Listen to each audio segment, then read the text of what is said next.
여러분 안녕하십니까? 오성명리의 매사입니다. 오늘은 여태까지 공부한 것을 한번 되돌아보는 그런 시간을 갖도록 하겠습니다.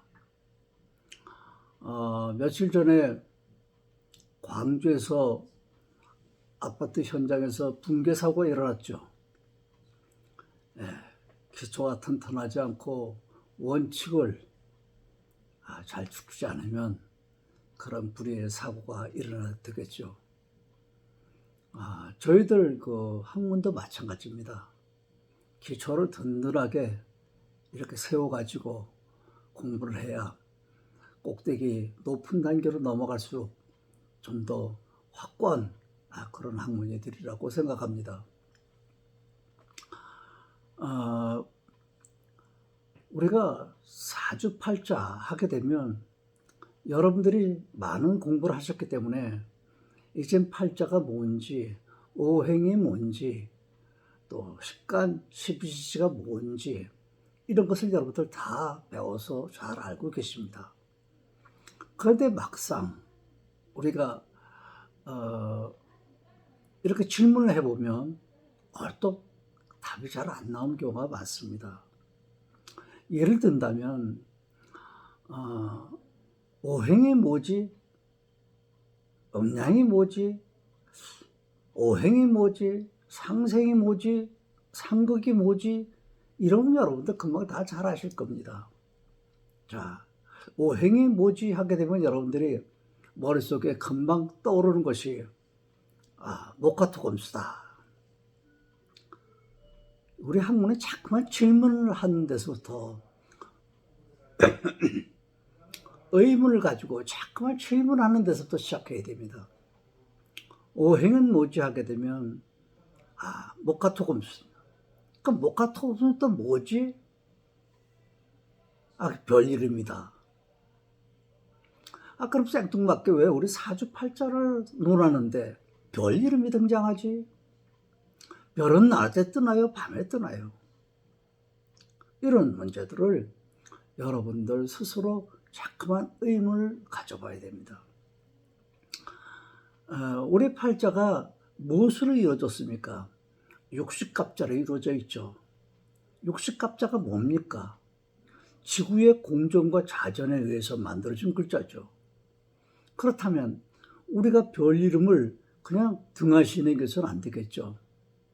별 이름. 왜 내 팔자를 논하는데 별 이름이 나올까? 이런 것들을 하나하나 우리가 짚어보고 또 되물어보는 그런 시간을 갖고자 합니다. 또 우리 여러분들 다 잘 아시죠? 상생상극. 상생은 좋은 거고 상극은 나쁜 거라고 다 배웠죠. 네. 그러면 한 가지 예로 상생은 좋고 상극이 나쁘다고 하면 여러분들이나 제가 다 좋아하는 재물, 돈 이런 건 상생에 속하나요? 상극에 속하나요?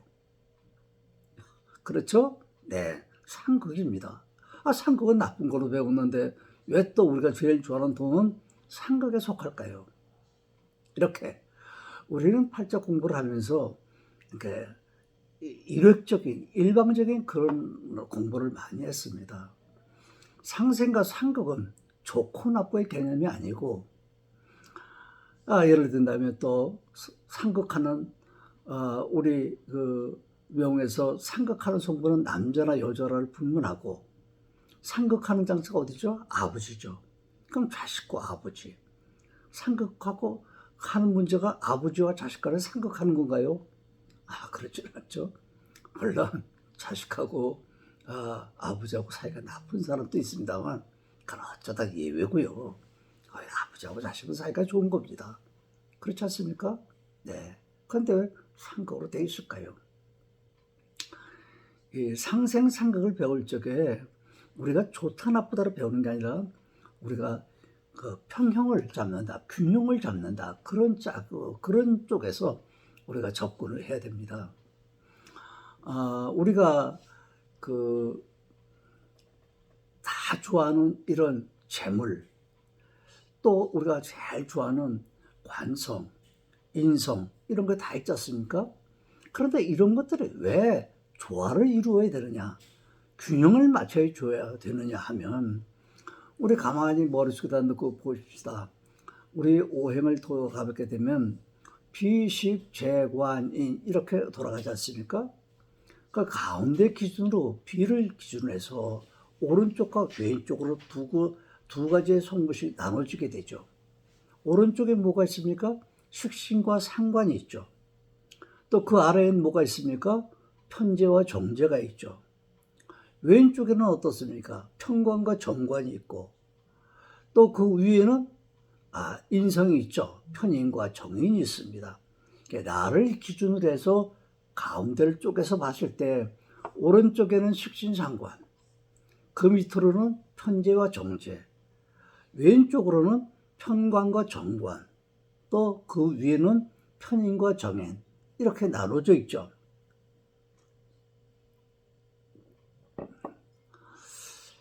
이렇게 나눠져 있을 때 우리가 다 좋아하는 예를 든다면 재물을 갖고 하나 논하가 있습니다. 재를 가지고 얘기할 적에 재가 어떤 사람이 아주 팔자에서 강하다 또는 왕하다, 약하다, 쇠하다 이렇게 표현을 하죠. 그러면 이 균형이라는 것이 뭡니까? 나의 재물, 육신상으로 내 아버지의 자리가 너무 힘이 세다는 얘기는 뭘 얘기합니까? 내 힘을 많이 소모시킨다는 거죠. 조금 전에 말씀드린 오른쪽 성분인 식신과 상관, 이 성분은 뭡니까? 내가 밥을 먹기 위해서 일하기 때문에 나의 힘을 많이 소모시키는 겁니다. 좋은 겁니까? 나쁜 겁니까? 네, 가만히 누워있는데 먹을 것이 들어오지는 않습니다. 우리에게 열심히 노력하는 힘든 일을 해야 내 힘을 소모시켜야만 먹을 걸 구할 수 있는 것이 식신과 상관입니다. 그럼 그 밑에 있는 편재와 정제는 어떨까요? 이 편재와 정관은 일이 아닌가요? 그것도 일입니다. 그럼 식신상관이나 편재, 정제가 어떻게 다를까요? 편재와 정제는 금방 이루어지는 재물이 아닙니다. 뭔가 축적을 해야 되죠. 좀 더 쉬운 얘기로 말씀드린다면 식신상관의 자리에는 금방 나가서 내가 일을 해서 노동을 또는 힘을 써서 내가 먹을 걸 구할 수 있는 그런 자리가 되고요. 편재나 정제는 내가 방금 금방 나가서 내 재물을 취득하는 게 아닙니다. 축적하는 거죠. 다시 말하면 우리 농사 짓는 분들 한번 생각해 보세요. 봄에 뭐를 심는다고 바로 곡식이 나오나요? 아니죠. 뭐를 심기 전에 또 뭐랍니까? 논도 갈고 밭도 갈아야 되겠죠. 또 밭 갈고 논 갈고 거기다 또 퇴비도 뿌려야 되겠죠. 그래서 어뢰로 또 썰어가지고 거기다 물을 담고 거기다가 또 모를 심고 또 모를 심으다면 어떡합니까? 각종 모든 거기다 비료도 뿌리고 또 김도 매주고 해가지고 그래야 가을에 가서 추수하는 거 아니겠습니까? 재물은 이렇게 되는 거죠. 그러니까 식신상관의 성분은 나의 힘을 소모시켜서 금방 내가 밥을 먹을 수 있는 준비를 하는 그런 요소 자리고, 편재와 정제는 금방 먹는 자리가 아니라 내가 힘을 써서 축적해 놓은 나중에 수확을 거두는, 축적한 재물을 내가 거두는 그런 자리입니다. 결과적으로 그것도 뭡니까? 내 힘을 소모시켜야 되는 겁니다. 그러니까 식신과 상관, 편재와 그 정제는 나의 힘을 엄청 소모시켜야만 얻을 수 있는 그런 물질이고 또 일자리입니다. 그럼 왼쪽에 있는 글자 편관과 정관을 한번 볼까요? 편관과 정관은 어떻습니까? 나를 공격하는 글자죠. 관이 뭡니까? 우리 요즘 부동산 가지고 계신 분들 세금 때문에 많이 어려우시죠? 예, 이게 관입니다. 또 연말정산한다고 해서 세금 내라고 또 독촉장들 받으시죠? 이게 관이 하는 겁니다. 관은 나를 괴롭히고 나를 힘들게 하는 글자입니다. 육신상으로 따지자면 어떻습니까? 남자에게는 자식의 자리가 되죠. 자식은 항상 부모에게 어떻습니까? 예, 말 잘 듣는 자식도 있지만 이 자식을 가르치고 교육을 시키려면 많은 힘듦과 어려움이 뒤따르게 돼 있습니다. 여자 명수는 어떻습니까? 육친상으로 따질 적에는 남편 아니겠습니까? 남편은 어떤 자리죠? 네, 공경하는 자리입니다. 예, 여자나 남자나 관은 나를 힘들게 하는 자리입니다. 나를 힘들게 하는 자리, 나를 공격하는 자리, 나를 괴롭히는 자리, 이런 자리가 관성입니다.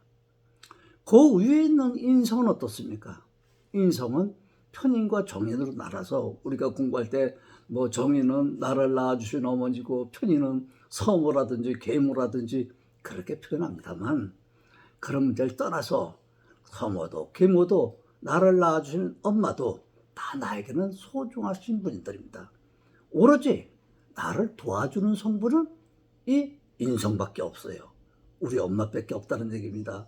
그러니까 이렇게 육신을 배분해서 비식, 재관,인 이렇게 나눴을 적에 오로지 내 편이 되어서 나를 도와주는 성분은 인성밖에 없다.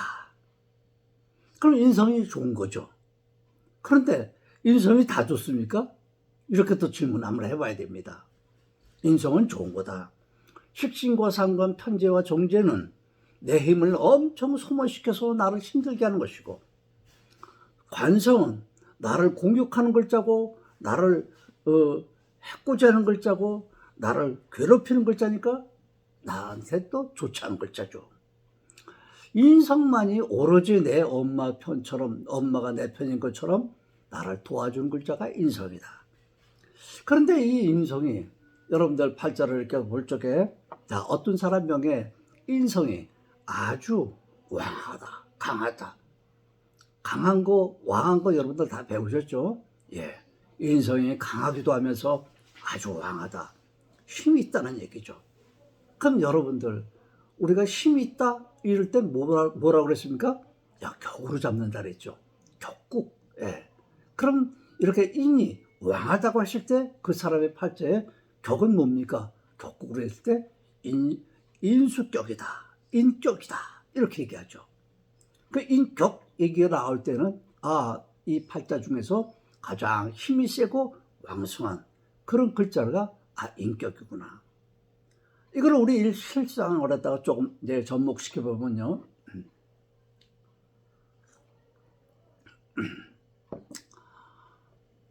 여러분들 다 자녀분들을 길러보셨죠? 예, 어떤 아기를 낳는데 이 애가 몸이 아주 허약해. 그럼 우리가 흔히 허약한 애에게 뭘 먹입니까?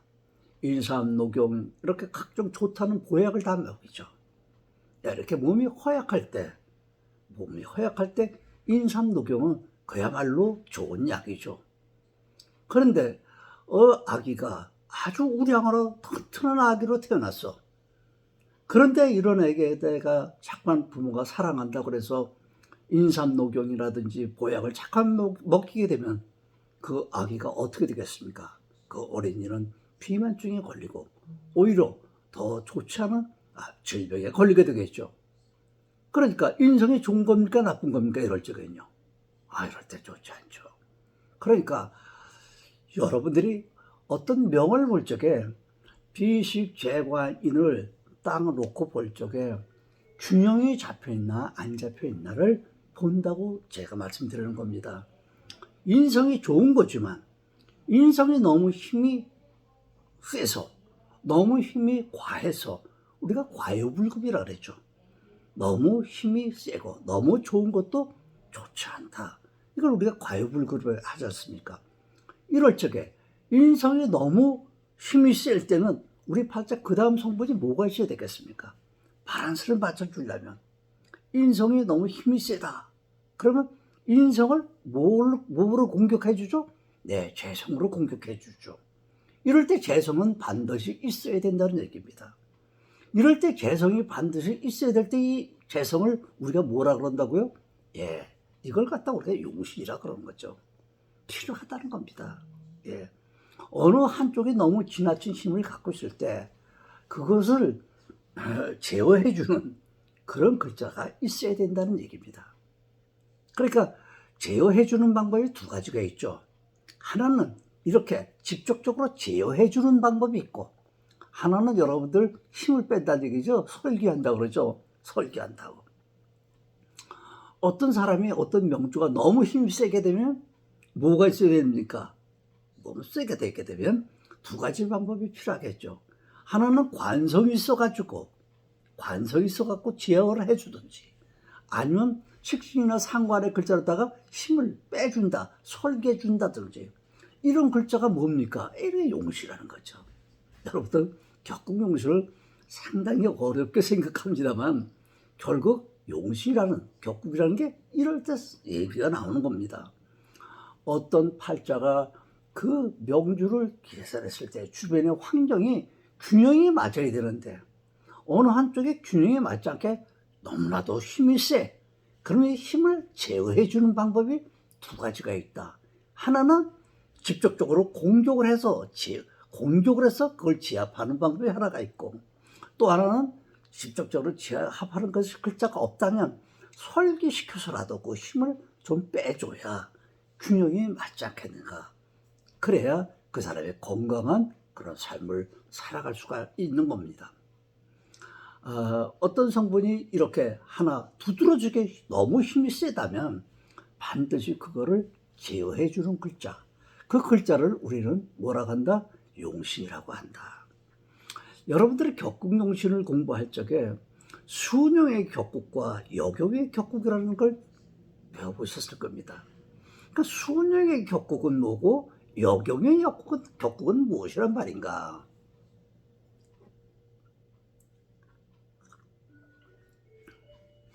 수뇽의 격국이라는 건 상생하는 구조입니다. 비식, 재관, 인으로 수뇽, 예를 들면 목생, 화, 화생, 토 이렇게. 어떤 사람이 상관격이다, 식신격이다 이러면 식신격하고 상관격이 다르죠. 식신은 뭡니까? 내 힘을 조금 소모시키면서 먹을 걸 구할 수 있는 거죠. 예, 그러니까 이건 순하고 착하다 이래가지고 수뇽을 쓰죠. 수뇽의 격국인데 이럴 경우는 어떡하죠? 내 힘을 소모시켜주는 비견이 있어야 되겠죠. 비견에서 힘을 소모시키는 거니까. 또 이 식신을 보호해주는 글자가 어떤 겁니까? 또 재성이죠. 그러니까 순서대로 비식, 재가 이렇게 나란히 있는 이런 글자들을 가지고 있을 때 이걸 수뇽의 격국이라고 합니다. 예를 들면 식신격일 때 재성이 있어갖고 그 식신을 보호해주는 기능이 있죠. 식신을 재성이 보호해준다는 건 뭘 얘기하느냐? 식신을 공격하는 글자가 어디입니까? 이쪽에 인성이죠. 인성에 공격을 하는 겁니다. 그 인성에 공격하는 걸 방어해주는 것이 재가 있음으로 인해 갖고 인성을 공격해주기 때문에 인성이 식신을 공격하지 못한다는 거죠. 그래서 이 식신격일 때는 반드시 비견이나 재성이 있어야 이 식신을 보호해준다. 그럼 이때에 비견이나 식신은, 재성은 뭐겠습니까? 이게 용신이 되는 거죠. 이해가 되십니까? 예. 자, 이런 것을 우리가 흔히 말하는 그 수뇽의 격국이라고 하는 겁니다. 만약에 정관격이다 그럽시다. 그럼 정관격이라면 정관을 생해주는 글자가 뭡니까? 재성이죠. 재성이 있고 또 이 재성을 보호해주는 게 뭡니까? 정인이죠. 정인과 재가 있다면 이 관을 보호해주는 겁니다. 이렇게 정관격을 보호해주는 거죠. 그러니까 이럴 때에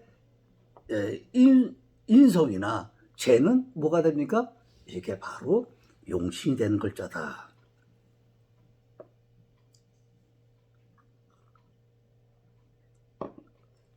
이렇게 보는 걸로 우리가 그 수뇽의 격국이라고 합니다. 그럼 역용의 격국은 뭐냐? 역용의 격국은 조금 아까 말씀드린 대로 상관격이라고 했을 때 상관격은 엄청 관을 상하게 한다는 것 아닙니까? 상관격이라는 글자가 뭐 관을 상하게 한다. 근데 상관이 어디를 공격합니까? 정관을 공격하죠. 예, 관을 공격합니다. 그러니까 이게 관을 공격할 때 아까 순역의 격구는 생해주는 글자와 보호해주는 재가 있으면 됐지만 이렇게 좀 기질이 좀 좋지 않아. 누굴 공격하는 거니까. 아까 순영의 격구는 착하다 그랬죠. 누굴 공격하는 게 아니야. 서로 상생하는 구조로 돌아가는 겁니다. 그런데 상관은 누굴 공격을 해. 관을 공격해. 이렇게 관을 공격할 적에는 맞붙어서 같이 공격해 주는 글자로 있어야 된다 이런 얘기죠. 다시 말하면 상관을 공격하는 글자는 뭐라 그랬습니까? 아까 정인이죠. 인성입니다. 인성이 상관을 공격해 주고 인성이 상관을 공격해 주기 때문에 상관이 관을 정관을 공격하지 편관을 관을 공격하지 못한다는 겁니다. 이렇게 사용하는 것이 뭐냐? 역용의 격국이다. 여러분들 이해하실 수 있겠죠? 예, 순용의 격국은 상생하는 구조로 돌아가는 것이고 또 역용의 격국은 극하는 구조로 돌아간다. 예를 들어서 금극목, 그냥 화극급 이렇게 극하는 구조로 격을 제압해 주는 것을 역용의 격국이라고 한다. 이렇게 여러분들이 어떤 명을 봤을 때 대운이 어떻고 세운이 어떻고 이건 조금 뒤로 물려놓고 이 팔자가 어떻게 이루어져 있는가, 이렇게 평형이 이루어지게 돼 있는 바란스가, 우리 뭐 흔히 정치권에서도 그런 얘기 많이 하죠. 기울어진 운동장이라고요. 어떤 팔자를 봤을 때 이 팔자가 기울어진 운동장인가 아니면 평평한 운동장인가, 이걸 보는 게 우리가 명을 팔자를 보는 겁니다. 이때 팔자를 봤을 때 기울어졌다면 어느 쪽으로 기울어졌습니까? 그럼 이렇게 기울어졌을 때 이 기울어진 것을 다시 평형으로 세울 수 있는 글자가 있는가 없는가, 이 글자를 우리가 만드는 거 아니죠. 네, 그런 글자가 있으면 좋은데 없으면 어떻겠습니까? 없으면 올 때까지 기다려야 되겠죠. 언제까지 기다립니까? 지난번에 말씀드렸죠. 우리 사람이 태어나게 되면 두 가지의 계절을 가지고 나온다 그랬습니다. 하나는 내가 태어날 때의 계절이 있죠. 이 계절 말고 또 하나는 내가 살아가면서의 계절을 맞이합니다. 여러분들 팔자를 놓고 지금 보십시오. 여러분들 지금 무슨 계절에서 살고 계십니까? 여러분의 계절엔 봄이 왔습니까? 여름이 왔습니까? 겨울이 왔습니까? 가을이 왔습니까? 여러분의 계절에 지금 겨울에 와 있는데 지금 씨를 뿌리려고 생각하고 계시는 분은 안 계십니까? 안 되겠죠.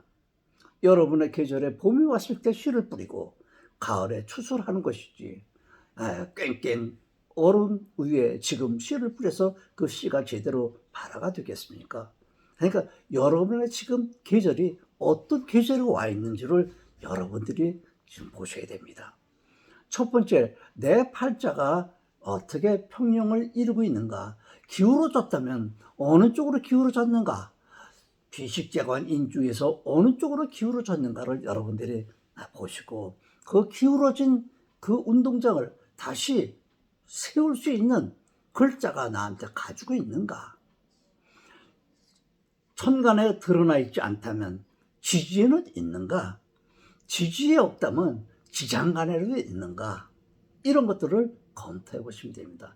만약에 장간에 들어가 있다면 이 장간이 언제 일어나 가지고 언제 내가 써먹을 수 있는가. 지장간이 써먹을 수 있는 건 언제라고 그랬습니까? 여건이 허락할 때. 이제 그 여건이 뭐죠? 형충회합에 의해서 이루어지는 거다. 그럼 충이나 형이 돼서 이 장간이 개고가 됐을 때 이때 나에게 이 부족한 운동장이 기울어졌던 것이 바로 세워질 수 있는 그런 글자가 오는가. 만약에 그것도 없다면 내가 지금 앞으로 10년, 20년 후에 그 계절이 나한테 어떤 계절이 내 평형을 잡아줄 수 있는 계절이 오는지 여러분들이 보시면 알 수 있겠죠. 네, 여러분들 팔자에 대운이 이미 팔자가 정해지는 순간에 정해져 있습니다. 10년 후에 나는 이런 계절이 온다, 20년 후에 이런 계절이 온다, 50년, 60년 후에 나한테 이런 계절이 온다는 걸 여러분들 팔자 펴는 순간에 같이 나오지 않습니까? 이 팔자를 가지고 여러분들이 그 시점에 갔을 때 나한테 이러이러한 문제가 생기겠구나. 이러한 일이 생기겠구나 하는 것을 알 수가 있는 거죠. 우리가 예측을 할 수 있는 겁니다. 그러니까 여러분들 팔자에 이렇게 우선 평령이 제대로 이루어져 있는가? 안 이루어졌다면 어떤 성분이 무겁고 어떤 성분이 가벼운가? 경중을 따라야 되겠죠. 그래가지고 이 경중을 따지는 때 무거운 거는 눌러주고 가벼운 거는 올려주고 이렇게 이걸 우리가 그 부엌용신이라고 하죠. 부엌 뭐 억부 뭐 이런 어려운 얘기하지 말고요. 올려주고 너무 힘이 센 거는 눌러주고 너무 약한 거는 좀 올려주고 하는 이런 뭐 좋은 얘기로 억부용신, 부엌용신이 써도 좋습니다만 이런 글자가 있는가?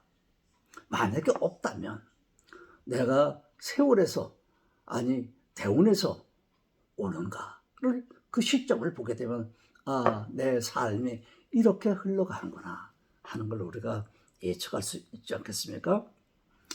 우리가 다 좋아하는 돈도 마찬가지입니다. 내 팔자에 돈이 천간에 들어라 있기는 한데 이게 뿌리가 없다든지 또 절교를 제대로 못 붙잡아서 뿌리가 허약하다든지 이러면 재물을 언제 기대해 볼 수 있겠습니까? 10년씩 돌아오는 그 대운이 나한테 재물의 글자가 뿌리가 되는지 힘이 없던 제가 뿌리가 있어서 아주 강하게 왕하게 되는지 그런 시점은 내게는 몇 살 때인지 이런 것들을 여러분들이 예측해 보면 좋지 않겠습니까? 사람들은 전부 다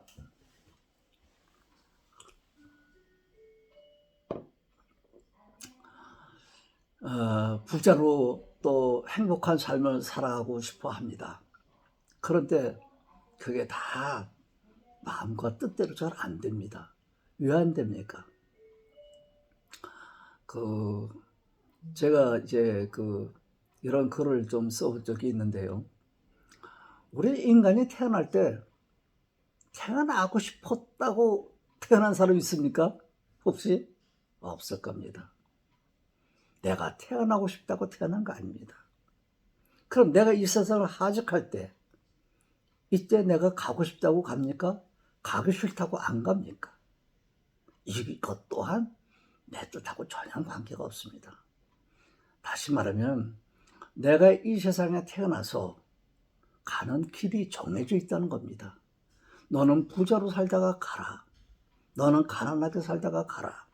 너는 처음엔 가난했지만 중간에 부자로 살다가 그 다음에 또 가난하게 살다 간다. 너는 건강하게 살다가 건강하게 간다. 너는 아주 처음 태어날 때부터 어렵게 병약하게 태어났다가 병으로 인해서 너도 또 아주 어려운 삶을 살다가 간다. 이것이 다 정해져 있다는 겁니다.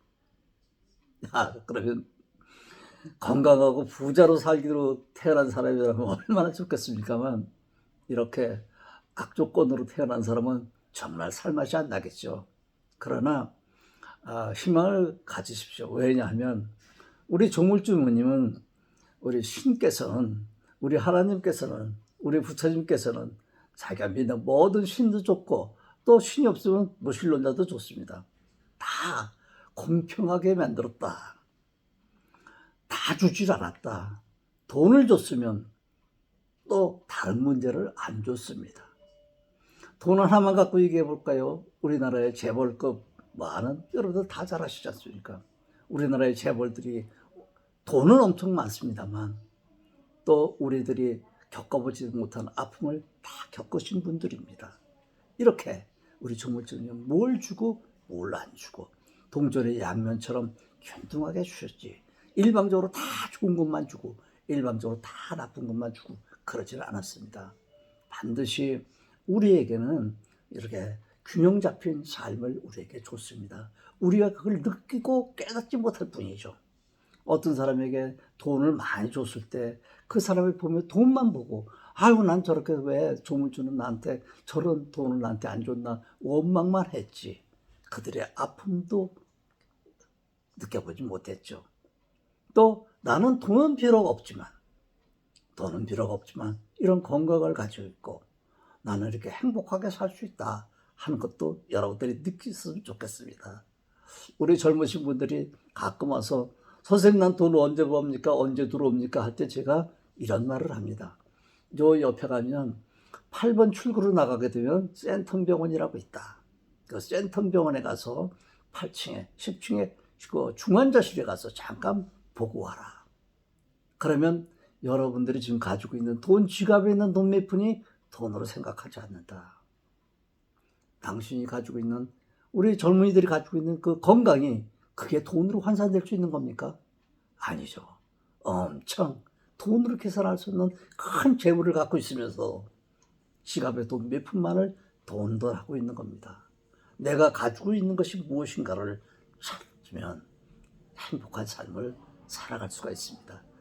돈을 가지고 있거나 없거나 관계없이 우리 인간의 삶의 여정편은요, 생고사입니다. 사람은 태어나서 뭐 생로병사라고 합니다만 더 줄이면 생고사입니다. 사람은 태어나서 고생하다 죽는 겁니다. 여기는 행복이라는 건 없습니다.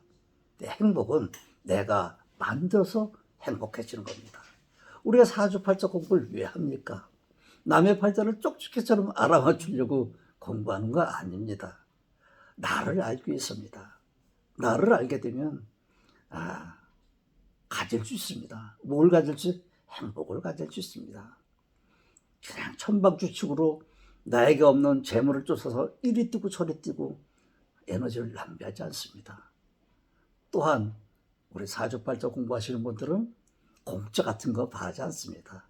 우리 명을 아는 자는 공짜를 탐하는 일이 없다. 이런 얘기를 제가 자주 합니다. 여러분들의 팔자를 스스로 펼쳐놓고 내게 있는 것과 없는 걸 탐하지 말고 내가 가지고 있는 걸 가지고 만족스럽게 살아가면서 행복한 삶을 살아가시기 바랍니다. 오늘은 이렇게 기본적인 자꾸만 무엇인가 의문하는 것에서 풀어나가는 방법을 여러분들에게 같이 공부해 봤습니다. 여러분 오늘도 행복한 시간 되시기 바랍니다. 안녕히 계십시오. 감사합니다.